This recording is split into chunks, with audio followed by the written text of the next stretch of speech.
Hello भाई लोग, welcome back to S के मानवा। तो आज हम लोग देखने वाले हैं ही reincarnation in a puppet world with a evolution system. तो बिना किसी देरी के शुरू करते हैं।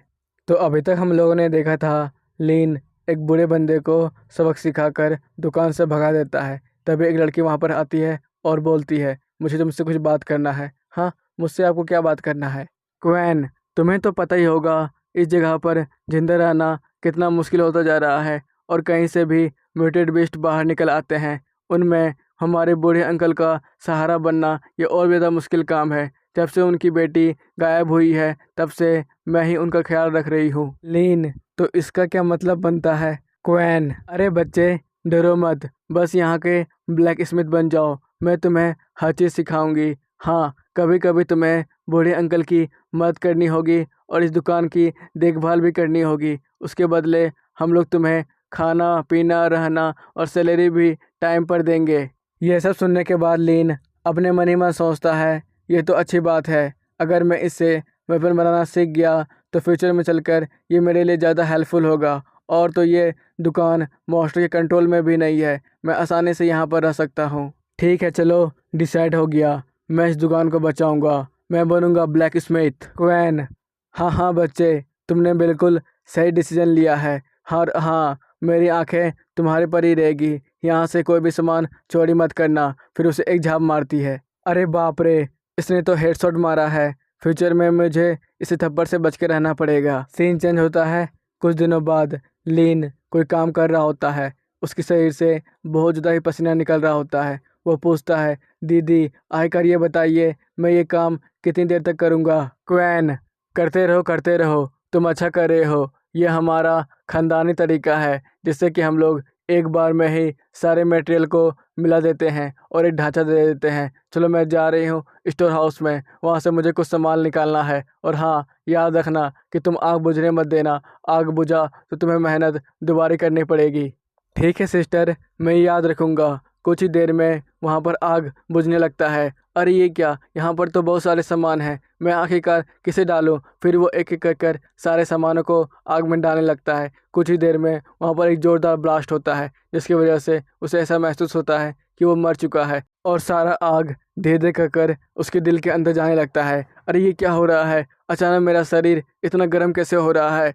फिर उसके पूरे शरीर से बहुत तेज़ आग निकलने लगता है। फिर वो देखता है फायर एक्सटिंग्विशर काम कर रहा है और सारे धुएं और आग को सीधा बाहर कर दिया गया है। फिर वो खांस कर धीरे धीरे आगे बढ़ रहा होता है और बोलता है, अचानक मेरा दिल इतना गर्म कैसे हो गया? ये दर्द क्यों कर रहा है? सिस्टम पता करो क्या हो रहा है मुझे। तभी सिस्टम एक्टिवेट होता है और उसे बताता है, आपका पोटेंशियल लेवल और ही बढ़ गया है। आप फायर एनर्जी को स्टोर कर सकते हैं और उसे अपने हिसाब से इस्तेमाल कर सकते हैं। ये देखकर लीन शॉक हो जाता है और अपने मन ही मन बोलता है, मुझे जितना पता है हर किसी के पास एक लिमिट तक ही ग्रोथ पोटेंशियल होता है, लेकिन मेरे पास बहुत सारे स्किल होने की वजह से मैं अपना ग्रोथ कंटिन्यूसली कर ही सकता हूँ। आज सुबह मैंने लेवल 3 पर एडवांस किया था, लेकिन मुझे उस समय कोई भी नई स्किल नहीं मिली। लेकिन अभी शाम होते ही मुझे कुछ अलग सा मिल गया। क्या सिस्टम कुछ नए सर्कमस्टांस पर काम करता है? तभी क्वैन गेट खोलकर अंदर आती है और बोलती है,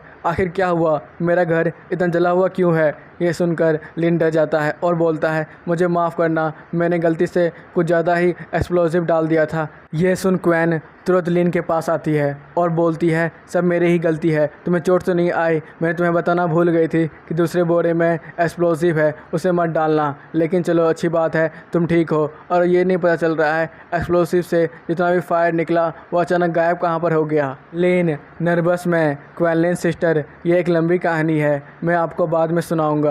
क्वैनलिन, अरे वाह, तुमने तो मटेरियल बहुत ज़्यादा ही अच्छा बनाया है। इस तरह का मटेरियल तैयार करने के लिए तो बहुत ज़्यादा ही गर्मी चाहिए होता है। चलो अच्छी बात है, मैं इसे तुरंत फौज कर देती हूँ। इतना ज़्यादा काबिलियत होने के बाद तो तुम आराम से थर्ड ऑर्गेनाइजेशन में शामिल हो सकते हो। लगता है तुम्हारे स्कूल वाले तुम लोग पर ध्यान नहीं देते हैं। फिर वो मटेरियल बनाने लगती है। लीन, क्वैनलिन सिस्टर, मैंने भी बहुत ज़्यादा ही नाम सुना है थर्ड ऑर्गेनाइजेशन और सिटी गार्ड के बारे में। आकर मुझे उसके बारे में कुछ बताइए। क्वैनलिन, पिरल सिटी में थर्ड ऑर्गेनाइजेशन है। वो क्या काम करता है ये किसी को नहीं पता। अगर तुम वहाँ पर जाओगे तो खुद ही देख लोगे। और हाँ, तुम यहाँ पर नया वेपन ख़रीदने के लिए आए थे ना, लो ये वेपन रख लो, ये भी कमाल का है। ये मीडियम ग्रेड के बीस्ट को तो आसानी से मार सकता है। लीन उस डेगर को ले लेता है। अपने मन ही मन सोचता है डेगर तो शॉर्ट से कम ही दाम में मिल जाएगा। फिर वो उसका स्टेटस देखने लगता है, देखता है वो एक्सीलेंट क्वालिटी का है और गोल्ड मेडल से बना हुआ है। वो मिड रैंक के वेपन में काउंट होता है। फिर वो अपने मन ही मन सोचता है मिड रैंक का वेपन मतलब कि 1 लाख गोल्ड कॉइन। अरे बाप रे, 1 लाख, इसका दाम तो मेरे पूरे 3 साल की सैलरी के बराबर है। क्वैन तुम कितने ज़्यादा मजाकिया हो। तुम्हारी हरकतें तो मुझे हर बार हंसा देती है। तुम्हें चिंता करने की ज़रूरत नहीं है, ये तुम्हारे लिए गिफ्ट है, तुम्हारे इम्प्रूवमेंट के लिए। और हाँ, अगर तुम्हें स्कूल जाना हो चले जाना। लीन नहीं, मैंने ग्रेजुएशन पहले ही कंप्लीट कर ली है।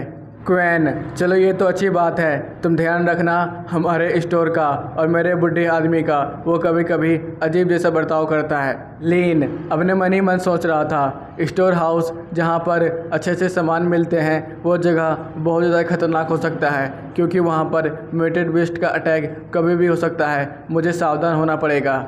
सीन चेंज होता है रात के समय। लीन शिकार करने के लिए बाहर निकलता है। वो देखता है एक म्यूटेड बीस्ट जो कि झूला झूल रहा था। वो अपने मन ही मन सोचता है उसका लेवल और मेरा लेवल दोनों बराबर है, मैं उसे आसानी से मार सकता हूँ अपने इस नए डेगर से और अपने स्किल से। चलो देखता हूँ मैं उसे मार पाता हूँ या नहीं, और उसके लाश के द्वारा मैं बड़े बड़े मॉन्स्टरों को भी अट्रैक्ट कर पाऊँगा अपनी तरफ। जैसे ही लीन उसे मारने के लिए आगे बढ़ता है तभी अचानक उसका हाथ पूरी तरह से जमने लगता है और पीछे से आवाज़ आती है, हे बच्चे, तुम क्या उस छोटी बच्ची को मारना चाहते हो? आखिर तुम कौन हो? फिर पीछे बहुत ज़्यादा ऑरा निकल रहा होता है। ये देखकर लीन अपने मन ही मन सोचता है जो भी मेरे पीछे साइड है वो बहुत ज़्यादा स्ट्रॉन्ग है। तभी एक लड़की का परछाई लीन के सामने आ जाता है और बोलता है, अगर तुम मरना नहीं चाहते हो तो जल्दी से ऑर्फन ग्राउंड में आ जाओ, वहीं पर हम लोग बात करेंगे। ये सुनकर लीन अपने मन ही मन सोचता है अगर वो म्यूटेड बीस्ट होता तो अभी तक मैं मारा जाता। वो चाहता क्या है। सीन चेंज होता है ऑर्फन प्लेग्राउंड में। लीन हमें बताता है यह जगह पहले मॉन्स्टर बेस से बच्चों को लड़ाई करने को सिखाया जाता था, लेकिन अचानक ये जगह बंद हो गई। वो लेडी मुझे यहाँ पर क्यों बुलाई? फिर वो अंदर चले जाता है और अपने मन ही मन सोचता है वो अगर इंसान थी तो उसने मुझे म्यूटेड बीस्ट को मारने क्यों नहीं दिया। फिर वो आगे चलने लगता है। कुछ ही देर में वहाँ पर एक म्यूटेड बीस्ट आ जाता है। फिर वो बोलता है सिस्टम जल्दी से एनालाइज करो और इसका इन्फॉर्मेशन बताओ। तभी सिस्टम एक्टिवेट होता है और बताता है यह एक म्यूटेड माउस है जो इसके पास शील्ड की एबिलिटी है और ये पॉइजन भी छोड़ सकता है। यह उस टाइप एबिलिटी वाला मॉन्स्टर है। ये देखकर लीन अपने मन ही मन सोचता है मैं उससे 2 लेवल हायर हूँ, क्या मैं उसे अपने डेगर से एक ही बार में ख़त्म कर दूँ? क्या मुझे डायरेक्ट अटैक करना चाहिए? फिर वो रुक जाता है और बोलता है नहीं नहीं, ये मेरा पहली बार अटैक है तो मुझे सब कुछ सोच समझ के कदम उठाना पड़ेगा। थोड़ी देर में ही वो म्यूटेड माउस बड़ी तेज़ी से लीन के ऊपर अटैक कर देता है। ये देखकर लीन भी रुकने वाला थोड़ी ना था, वो भी अपने डेगर से बड़ी तेज़ी से उसके ऊपर अटैक कर देता है। फिर वो रोटेन माउस अपने शील्ड के द्वारा पूरी तेज़ी से घूमते हुए उसके ऊपर अटैक करता है। लीन अपने डेगर से उसे रोकने की पूरी कोशिश करता है। फिर वो अपने मन में सोच रहा होता है इसका रैंक लो है फिर भी उसका शील्ड बहुत ज़्यादा खतरनाक है, मुझे संभल के रहना पड़ेगा। कुछ ही देर में वो माउस फिर से वापस चले जाता है और जोर से चिल्लाने लगता है। फिर वो अपने पूंछ से बड़ी तेज़ी से उसके ऊपर पॉइजनस अटैक करने लगता है। ये अटैक हमारे लीन के लिए बिल्कुल ही नया था, जिससे लीन बचने की पूरी कोशिश करता है और अपने मन ही मन सोचता है इसका अटैक तो बहुत ज़्यादा खतरनाक है, अगर इसका पॉइजन जब मेरे शरीर को छुआ भी तो मैं मारा जाऊंगा, मुझे कैसे न कैसे करके बचना होगा। इसका सबसे ज़्यादा कमज़ोर हिस्सा उसकी आँख ही है, वहीं पर कोई भी शील्ड नहीं है, अगर मैं उसकी आँख पर अटैक करूँगा तो पक्का उसे हरा दूँगा। तभी सिस्टम एक्टिवेट होता है और उसे याद दिलाता है कि आपके पास एक फायर स्किल भी है। फिर उसे याद आता है अरे हाँ, मैं तो इसे भूल ही गया था, अगर मैं उसके शील्ड को पूरी तरह से गर्म कर दूंगा तो वो कमज़ोर हो जाएगा और शील्ड से जैसे ही बाहर निकलेगा मैं उसे मार दूंगा।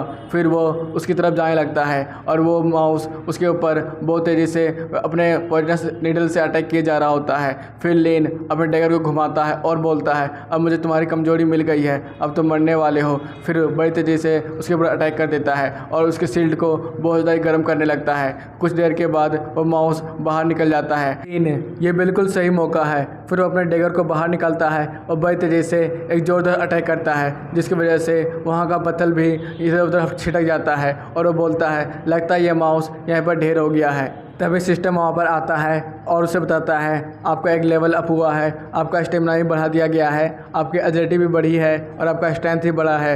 ये देखकर लीन अपने मन ही मन सोचता है लगता है कॉम्बैट फाइट करने की वजह से मैं जल्दी से लेवल अप कर सकता हूँ, ये तो बहुत ज़्यादा अच्छी बात है, मुझे और भी म्यूटेड बीस्ट ढूंढनी चाहिए। तभी पीछे से लीन की तरफ बहुत सारी परछाइयाँ आने लगती है और लीन एक कहीं दलदल में फंस जाता है और बोलता है ये अचानक यहाँ पर दलदल कैसे आ गया, यहाँ तो बिल्कुल ठीक था और ये मैं कहाँ जा रहा हूँ। फिर पीछे से आवाज़ आती है हे बच्चे तुम कौन हो, जल्दी से अपने बारे में बताओ, तुम्हारे पास 5 मिनट है। लीन ये आवाज़ तो उसी लेडी की है, आखिरकार वो कहाँ पर है। कुछ ही देर में वो लेडी भी वहाँ पर आ जाती है और बोलती है हे बच्चे तुम सच सच बताओ, तुम क्या इंसान ही हो ना, आखिरकार जल्दी से तुम साबित करो। हाँ लीन, हाँ आखिरकार मैं साबित कैसे करूँ मैं इंसान हूँ। इसी के साथ ये एपिसोड में अभी ख़त्म होता है गाइस, जल्दी से सब्सक्राइब का बटन दाब दो और लाइक करना बिल्कुल नहीं भूलना। बाय बाय, फिर से मिलेंगे हम लोग।